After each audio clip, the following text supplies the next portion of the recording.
যদি আপনি ঈমান না আনেন, সেই কিয়ামতের দিন আপনার পাশে কেউ থাকবে না।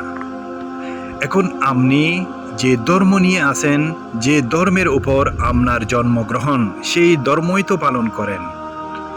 এটা আসলে সঠিক নয়। সবার ক্ষেত্রে এরকমই হয়, যে ধর্মের মধ্যে জন্মগ্রহণ করে এই ধর্ম অনুযায়ী সে অনুসারী হয়, কিন্তু একবারও চিন্তা ভাবনা করে না তার ধর্ম কি ঠিক না বেঠিক, কোন ধর্মটি সঠিক।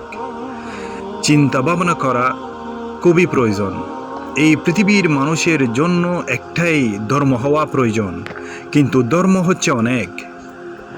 ঈশ্বর তো একজন, সৃষ্টিকর্তা তো একজন, ধর্ম কেন বিভিন্ন হবে?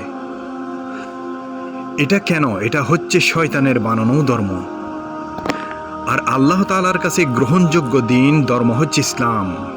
আল্লাহ তাআলা একটাই ধর্ম দিয়েছেন, সেটি হচ্ছে ইসলাম। মহান আল্লাহ তাআলা বলেন, যে ব্যক্তি ইসলাম ব্যতীত অন্য ধর্মকে গ্রহণ করবে তার কোনো আমল গ্রহণ করা হবে না এবং সে আখিরাতে ক্ষতিগ্রস্তদের অন্তর্ভুক্ত হবে। অর্থাৎ তার কোনো আমল পৃথিবীতে যাই করুক না কেন, তার আমল গ্রহণ করা হবে না, এবং যা কিছু করেছেন আল্লাহ তাআলা পৃথিবীতে তাকে দিয়েছেন ভালো কাজ করলে।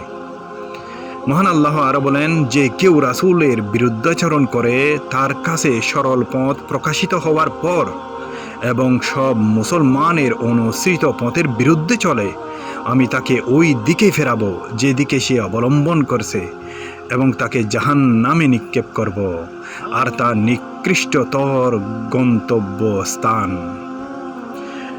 মহান আল্লাহ আরো বলেন, তবে যারা ঈমান এনেছে এবং সৎকর্ম করেছে তাদের জন্য রয়েছে নিরবিচ্ছিন্ন পুরস্কার, এক মহা জান্নাত।